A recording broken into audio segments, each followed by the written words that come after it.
Salut l'équipe, dans cette vidéo on va parler du bronco test. On va voir quels sont les principes de ce test, mais on va aussi voir comment le mettre en place, comment le réaliser, comment lire les résultats et ensuite je vous donnerai mon avis sur ce test. Et restez bien jusqu'à la fin de la vidéo parce que je vais vous donner les résultats de certains All Blacks et je vais vous lancer un petit défi. Bien sûr, avant de commencer, pensez à vous abonner, c'est important pour le développement de la chaîne et vous, ça vous permettra de ne pas louper les prochaines vidéos. Le bronco test vous permettra d'évaluer votre VMA. Vous aurez besoin de 4 plots, un placé au point 0, puis un plot à 20 mètres, 40 mètres, puis 60 mètres. Le principe est simple, vous devez réaliser un aller-retour sur 20 mètres, un aller-retour sur 40 mètres, puis un aller-retour sur 60 mètres et ce bloc est à réaliser 5 fois d'affilée sans pause. Et le but est d'aller le plus vite possible. Le résultat sera donc le temps total que vous aurez mis pour réaliser ces 1200 mètres. Mais pour calculer votre VMA, il va falloir sortir les calculatrices. Je vous mets les différentes formules en fonction de votre poids de corps dans la description. Maintenant que vous savez tout sur le bronco test, je vais vous donner mon avis. On va commencer par les points forts. C'est un test qui est vraiment très facile à mettre en place avec simplement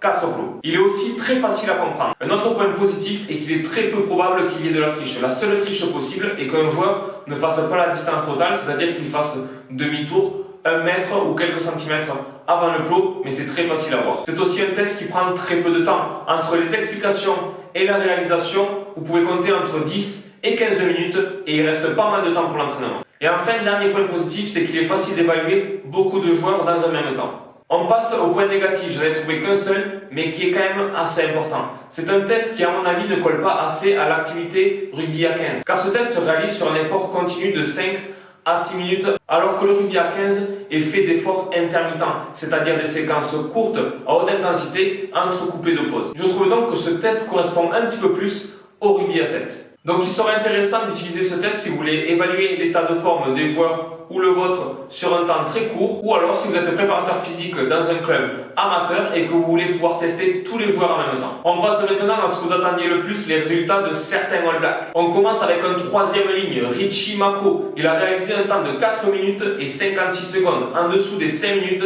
c'est vraiment pas mal pour un joueur de ce gabarit-là. On passe maintenant chez les 3 quarts avec des gabarits un petit peu plus légers. Damien McKenzie, lui, a réalisé un temps de 4 minutes et 20 secondes.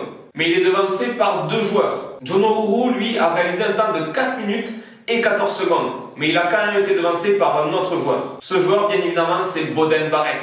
4 minutes et 12 secondes. Donc je vous lance un petit challenge. Réalisez ce bronco test, chronométrez-le et revenez en commentaire me dire le temps que vous avez mis pour vous comparer avec ces joueurs. J'espère que cette vidéo vous a plu. N'hésitez pas à lâcher un petit pouce bleu si c'est le cas et on se retrouve très bientôt pour une nouvelle vidéo.